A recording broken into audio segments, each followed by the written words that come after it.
Right, Shalom. Je vais commencer en donnant tout honneur, toute gloire à Yahweh, Bahashem Yahawashi, Bahashem Hakudash. Double honneur et respect aux apôtres de Great Millstone et Shalom aux élus. Donc aujourd'hui, on va démystifier la doctrine de la conception immaculée. Okay? Et cette doctrine est une doctrine inventée par l'Église catholique qui en fait essaie de déifier la femme en disant que Marie était vierge et elle a conçu un homme, okay, sans avoir commis l'acte de sexe. Okay? Donc en sortant des préceptes de la Bible, on va prouver que en fait Yahawashi a eu une conception naturelle, okay, du fait qu'il a été né par l'acte de sexe entre ses parents, son père étant Joseph et sa mère étant Marie. Okay? Ils ont couché ensemble, ils ont eu l'acte de sexe et par le sperme, et que Yahawashi est sorti du sperme de son père Joseph. Okay? Donc il a une lignée, okay? Il a une progéniture. Okay? Il vient de la progéniture en fait de Joseph, okay? Qui est aussi le fils de David. Alright? Donc, okay? Qui est aussi le fils de Jacob, Israël, le fils d'Isaac et le fils d'Abraham. Okay? Commençons au livre d'Apocalypse, chapitre 22 et verset 16. Ça dit ici: c'est moi, Yahawashi, qui ai envoyé mon ange vous attester ces choses pour les églises. C'est moi qui suis le rejeton et le fils de David, l'étoile brillante du matin. Okay? Allons voir la définition de rejeton. Okay? Okay. Rejeton. Définition. Ça dit ici, la première définition dit nouvelle pousse d'une plante. Ok. La deuxième définition dit enfant, fils. Allons dans la rousse rapidement. Alright. Ok. Ça dit nouvelle pousse produite par une plante vivace ou ligneuse à partir de sa souche. Enfant, fils ou fille. Héritier. Progéniture. Ok. Donc Yahawashi est la progéniture de ses pères. Ok. Donc il a des pères et sans... et donc ça veut dire quoi? Qu'il doit sortir du sperme d'un homme. Ok. Parce que en fait, c'est par la lignée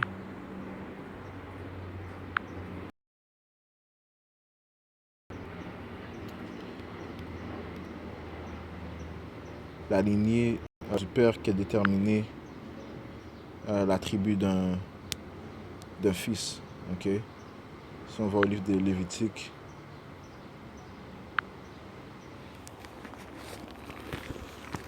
non, pas Lévitique, c'est là, le livre de Nombre.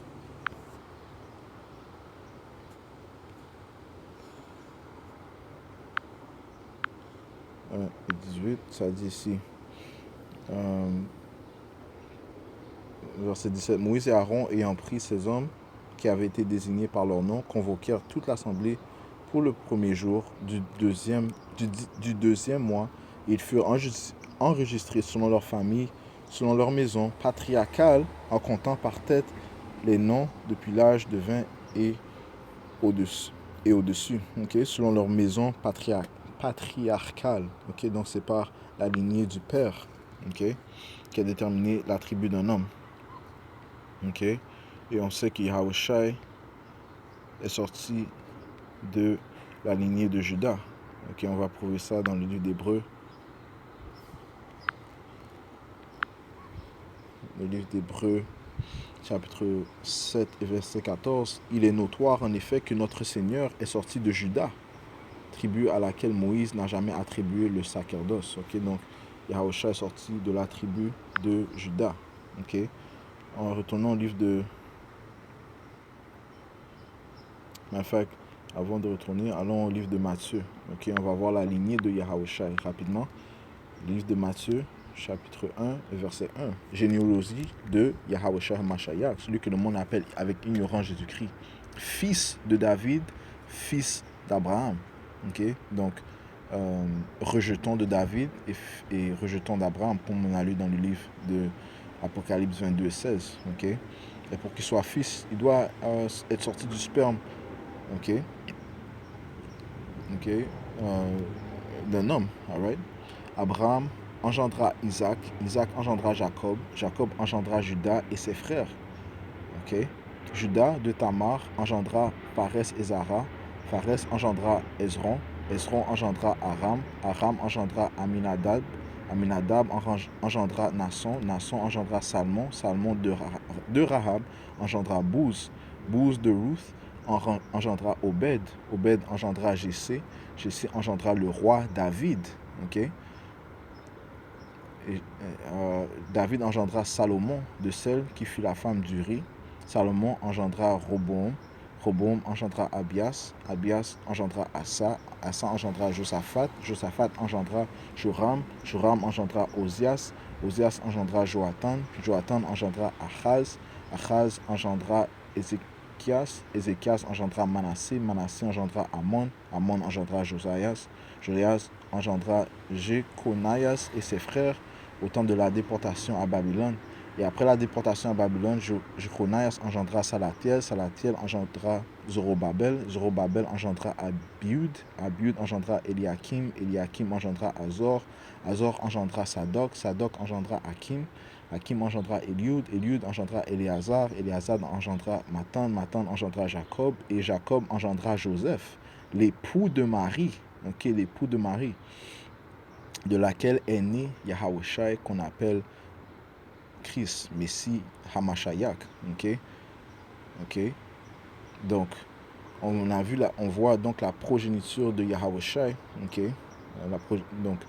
Donc, tous ces hommes sont sortis du sperme d'Abraham, ok, incluant David, incluant Salomon, incluant Joseph, incluant Yahawashi, ok.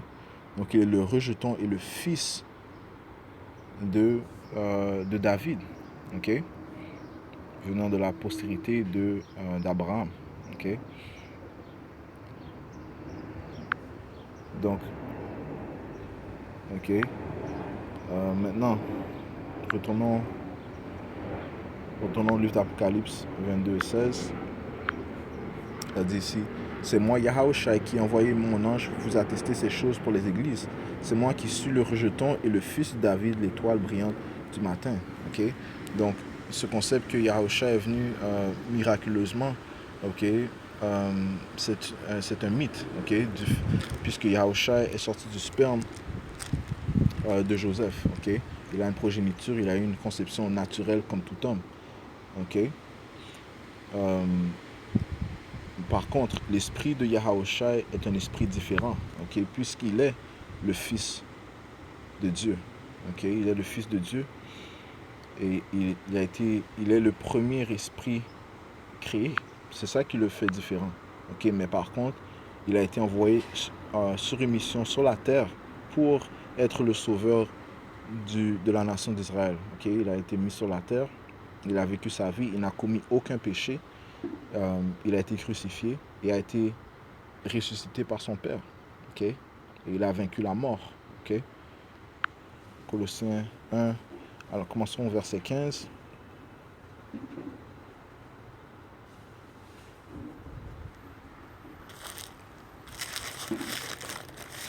Colossiens chapitre 1.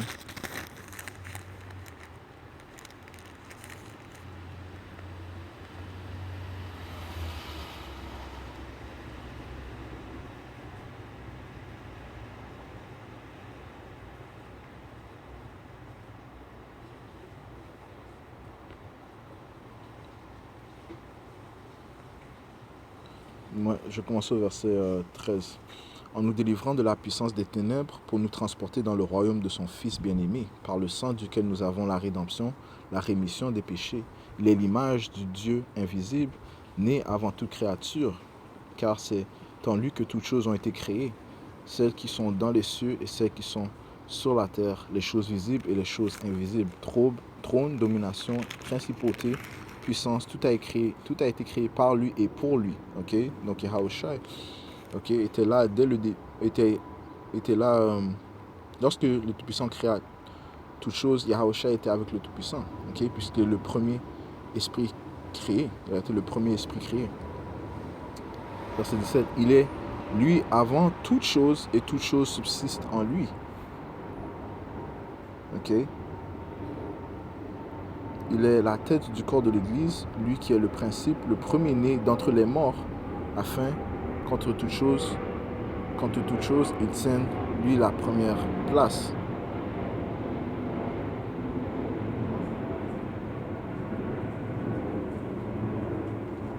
Right? So il est lui avant toute chose, ok? Et toute chose subsiste en lui.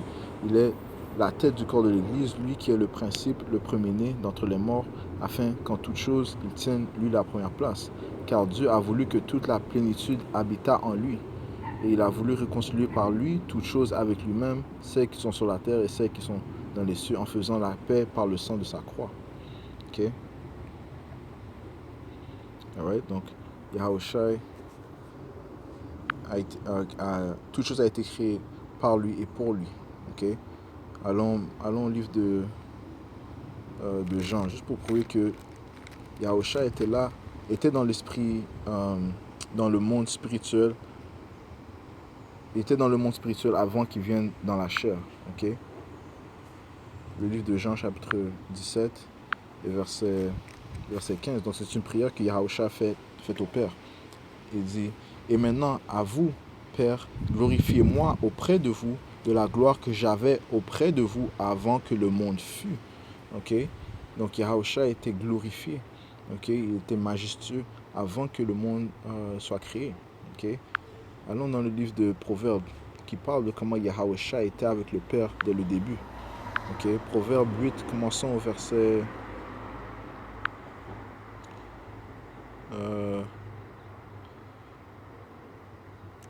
verset 22, Yahweh m'a possédé au commencement de ses voies. Donc c'est Salomon qui a écrit ces proverbes, ok? Mais il a écrit ces proverbes en esprit. Yahushua en esprit qui a écrit ces proverbes, ok? Donc en fait, Yahushua est Salomon, ok? Son esprit, c'est l'esprit. Son esprit était dans Salomon, ok? Tout comme il était dans le corps de Isaac, ok? Yahushua a été réincarné. Okay? Le processus de réincarnation est un processus biblique. Okay? Donc il est venu en tant que Isaac, il est venu en tant que Salomon, et il est venu bien sûr en tant que dans la chair Yahushua. Okay? Maintenant, voyons ce qu'il dit lorsqu'il a vécu en tant que Salomon. Okay? Ça dit ici, Yahweh m'a possédé au commencement de ses voies avant ses œuvres les plus anciennes.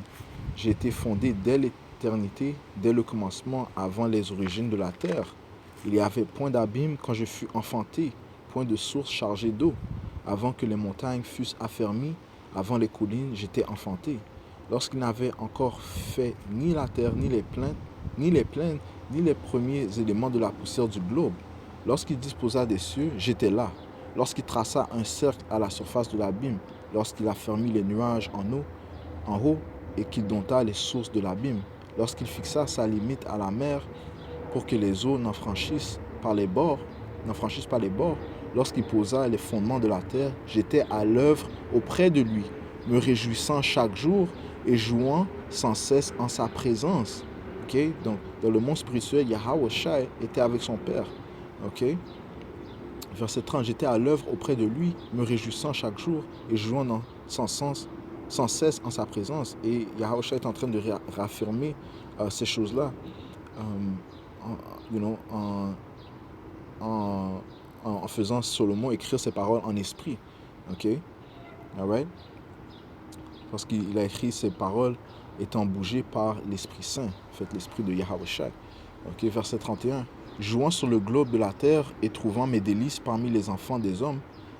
Ok? Jouant sur le globe de sa terre et trouvant mes délices parmi les enfants des hommes. Ok? Donc, encore une fois, Yahushua était glorifié. Ok? Dès le début, il était présent avec son Père. Ok? Et le fait que, si on dit que c'est un ange qui a mis enceinte Marie, okay, ceci serait un acte d'adultère, okay, puisque elle est mariée avec Joseph. Si elle n'était pas mariée avec Joseph, et qu'elle est, si étant épousée ou fiancée avec Joseph et qu'elle ait, disons, soi-disant commis un acte sexuel avec un ange, ou bien, ou ayant conçu un enfant par un ange, ça serait de l'adultère, ok? Et quelle est la punition de l'adultère? Eh bien, c'est la mort, ok? Non, ok? Son esprit, ok? L'esprit de Yahusha est un esprit différent, ok? L'esprit du Fils du Tout-Puissant. Allons au livre de Luc, chapitre 2,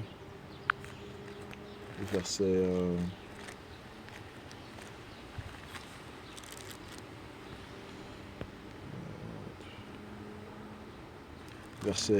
verset 41, 48, c'est là que...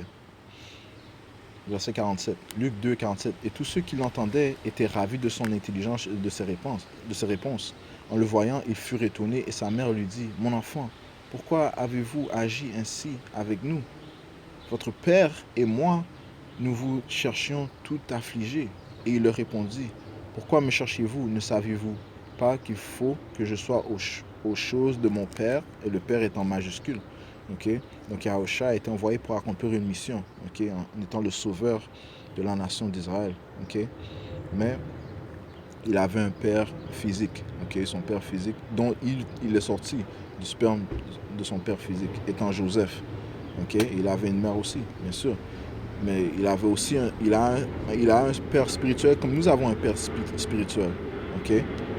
Lorsque nous mourons, lorsque nous relâchons ces corps, okay, notre esprit rejoint notre Père qui est dans le monde spirituel. Okay? Notre état est différent. Okay?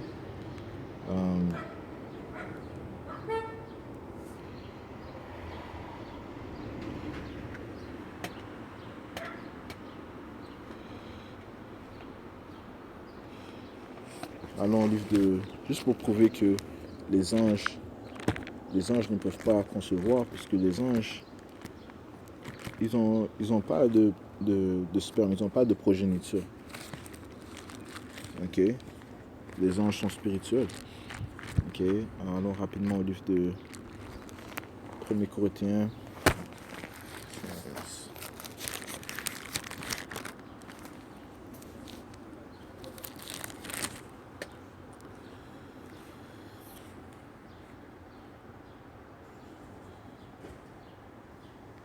1er Corinthiens 15, verset 40.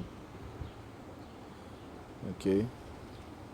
Il y a aussi des corps célestes et des corps terrestres, mais l'éclat des corps célestes est d'une autre nature et celui des corps terrestres que celui des corps terrestres, ok? Alright. Et l'éclat des corps célestes, c'est qu'eux, ils ne peuvent pas transgresser, ils obéissent tout le temps au Père, ok? Et notre éclat, c'est que nous pouvons concevoir des enfants. Okay? Notre éclat, bien sûr, est la femme, et la femme nous permet,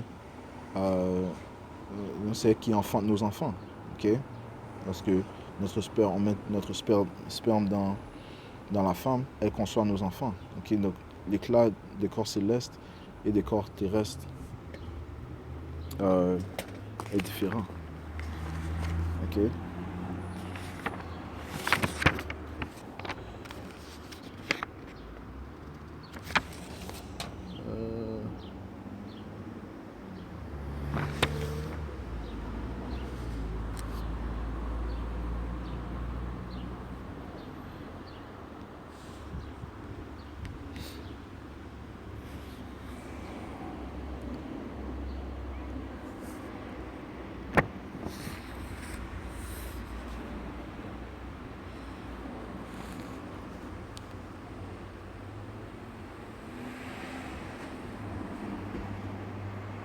Alright. Maintenant, allons au livre de...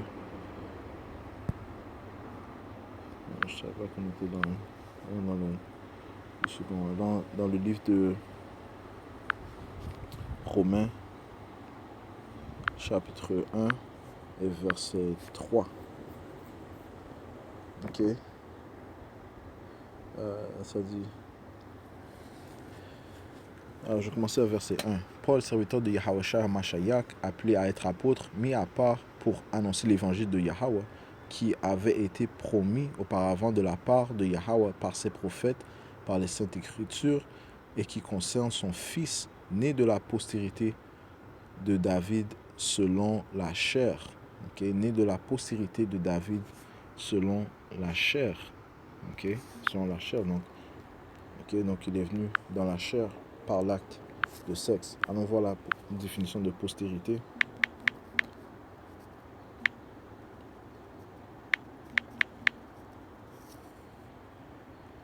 Postérité.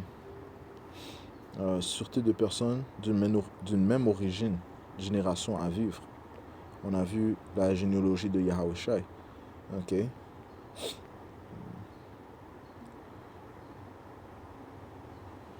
Ok. Donc, en anglais, il vient du seed of David. Lorsqu'on voit seed, le mot seed en grec, c'est sperma, sperme. Ok. Donc, il vient, et David aussi vient de la postérité, il vient du sperme de Abraham. Donc, il s'agit en fait d'une lignée, ok, sortant du sperme, ok. Ok, postérité, suite de ceux qui descendent d'une même souche, d'une même personne, mourir sans postérité. Une descendance, right? Une descendance. Suite des générations futures, ok. Ensemble des descendants spirituels de quelqu'un, alright. Donc, right, so on parle ici d'une descendance, d'une lignée, étant les fils des descendants, ok. Alright, donc il vient de il est de la descendance de David, ok. Il est enfant de David, enfant d'Abraham, ok. Alright, alright.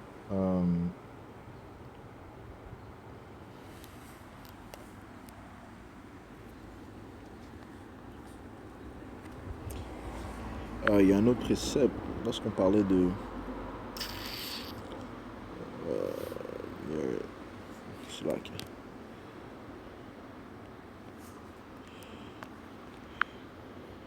Un autre précepte qui m'est venu en tête parlant de la gloire des anges. Ok, comment les anges ne peuvent pas concevoir. Je vais prendre ça rapidement.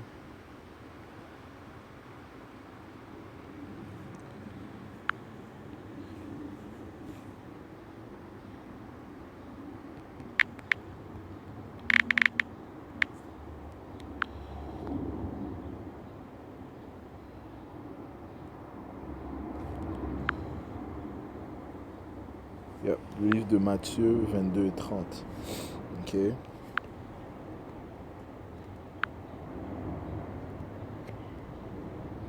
livre de Matthieu, chapitre 22, verset 30. Ça dit ici. Car, verset 8. À la résurrection duquel des sept sera-t-elle donc la femme? Car tous l'ont tue. Yahushua leur répondit, vous êtes dans l'erreur parce que vous ne comprenez ni les Écritures ni la puissance de Yahweh.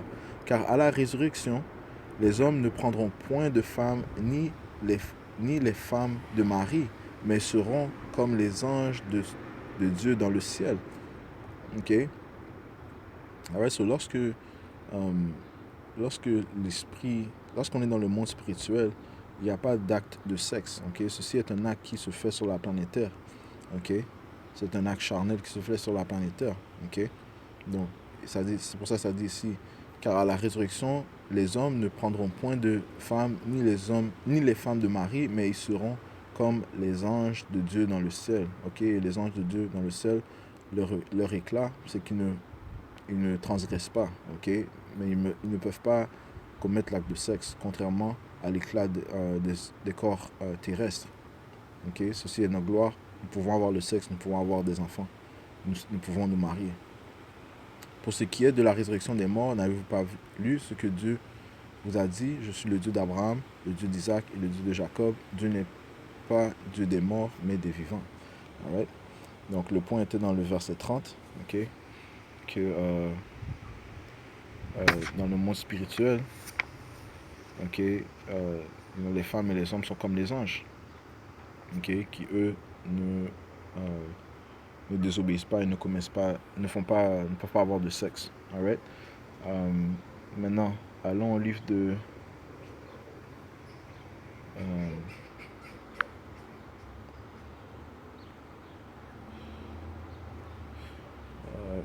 Galates, chapitre 4, verset 4. Ça dit ici: mais lorsque les temps ont été accomplis, Yahweh a envoyé son fils, né d'une femme. Ok, il l'a envoyé comment?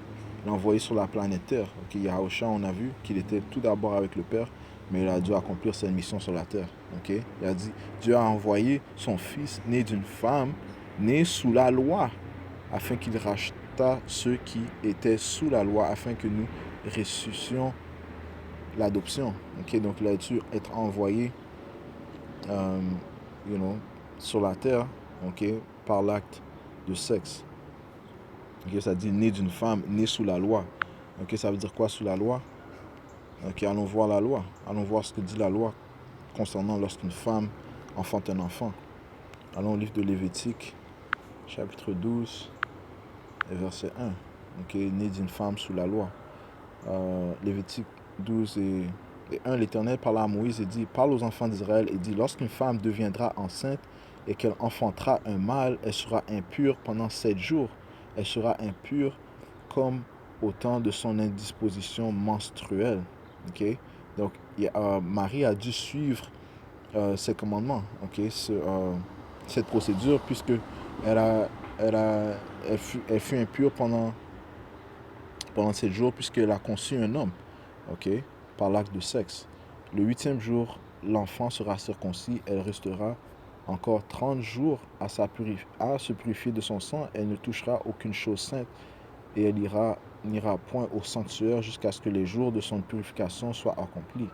Okay? Donc, encore une fois, Marie a dû suivre cette procédure, puisque Yahushua est sorti de son ventre d'une conception naturelle. Ok.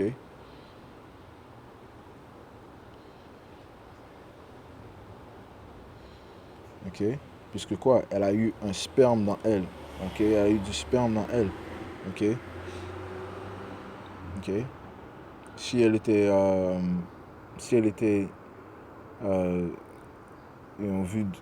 née d'une naissance miraculeuse, elle n'aurait pas à suivre cette procédure. Mais comme on a lu dans le livre de Galates, ça dit qu'elle est née sous la loi, née d'une femme sous la loi. Ok.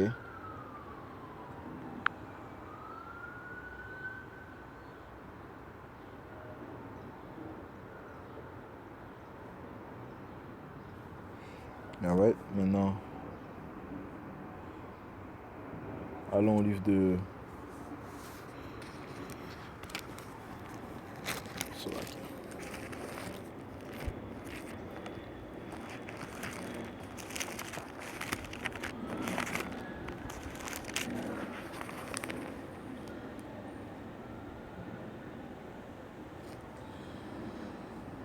Luc. Luc chapitre 2 et verset 22. Ça dit ici: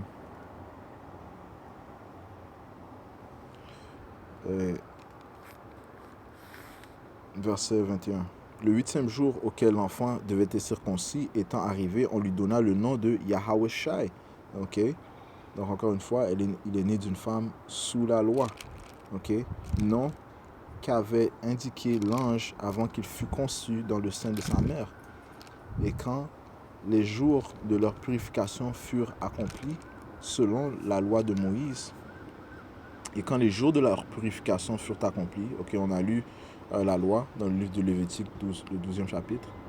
Ok, et quand les jours de leur purification furent accomplis selon la loi de Moïse, Joseph et Marie le portèrent à Jérusalem pour le présenter au Seigneur. Ok, suivant ce qui est écrit dans la loi du Seigneur, tout mâle premier-né sera consacré au Seigneur et pour offrir un sacrifice de tourterelle ou de jeunes pigeons, comme cela est prescrit dans la loi du Seigneur. Ok. Donc, encore une fois, elle a dû être purifiée parce que le sperme a été en elle. Ok, le sperme qui a été développé est devenu un enfant. Ok. Alright, so Ceci prouve encore une fois que un sperme venant de Joseph, le sperme venant de Joseph, c'est ce qui est devenu Yahawashi. Ok, alright. So, encore une fois, Yahawashi a eu une naissance naturelle, comme tout homme. Ok.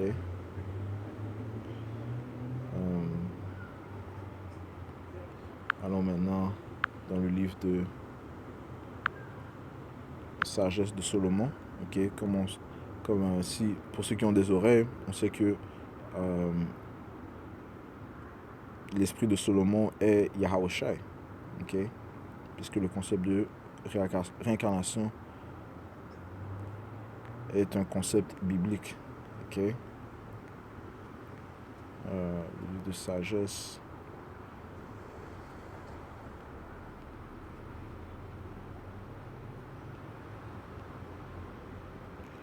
Où est là?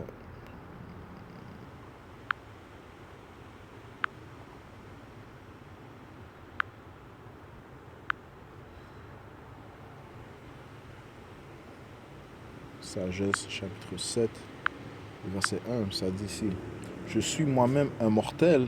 Ah ouais, c'est encore une fois, sagesse a été écrit par Salomon, puis on sait que l'esprit de Yahawashi est l'esprit de Salomon. Je suis moi-même un mortel, semblable à tous et descendant du premier qui fut formé de terre. J'ai été formé quant à la chair dans le sein de ma mère pendant 10 mois, prenant consistance dans le sang par la semence de l'homme, ok, le sperme de l'homme, durant le repos du sommeil, ok, donc durant l'acte de sexe, ok. Moi aussi à ma naissance j'ai respiré l'air commun à tous, je suis tombé sur la même terre et comme celui de tous, mon premier cri fut un gémissement. J'ai été élevé dans les langes et avec des soins infinis. Ok. Aucun roi n'a eu un autre commencement d'existence. Ok. Aucun roi n'a eu un autre commencement d'existence. Donc tous les rois ont eu cette même existence lorsqu'ils sont venus sur la terre. Ok. Et ça inclut Yahawashi, le roi des rois, le seigneur des seigneurs. Il n'y a pour tous qu'une seule manière d'entrer dans la vie et d'en sortir. Je relis: il n'y a pour tous qu'une seule manière d'entrer dans la vie et d'en sortir. Ok. Donc, encore une fois, les Écritures sont pour les hommes spirituels qui vont comprendre que Yahawashi, en fait, est sorti de la semence de son père Joseph. Ok. Ok. Joseph étant sorti de la semence de David. Ok, ça. David étant sorti de la semence de... quand je dis semence, comme de génération en génération, il est fils, ils sont enfants, ils sont de la descendance de Abraham, Isaac et Jacob. Ok. On a lu le livre de généalogie. Ok.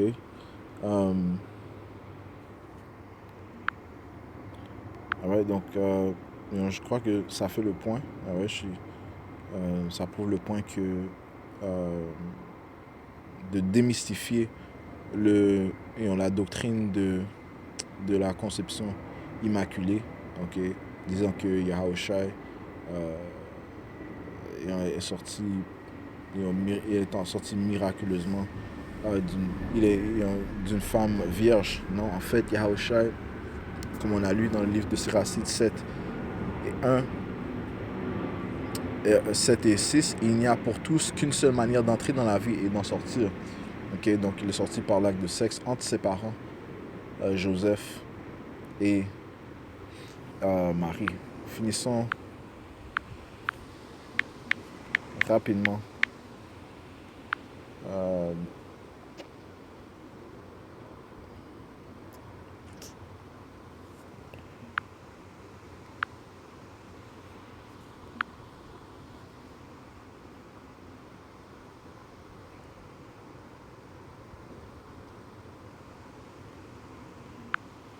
Au livre de Jean. Jean chapitre 6. et 42. Ok, ça dit ici. Et il disait, n'est-ce pas là Yahawashi, le fils de Joseph, dont nous connaissons le père et la mère? Comment donc dit-il, je suis descendu du ciel? Ok, parce que ces hommes-là n'étaient pas spirituels. Ok, ils ne comprenaient pas que, oui, Yahawashi est de la semence de Joseph, ok, mais qu'auparavant, avant qu'il naquit, qu'il soit venu sur la chair, il était dans le monde spirituel, dans le ciel avec son père Yahweh. Tout comme nous, lorsque nous mourons, nous rejoignons notre père Yahweh, okay, son fils Yahawashi. Okay, donc je conclue en donnant tout honneur, toute gloire à Yahweh, Bahashim Yahawashi, Bahashim Hakudash. Double honneur et respect aux apôtres de Great Nostone. Shalom aux élus.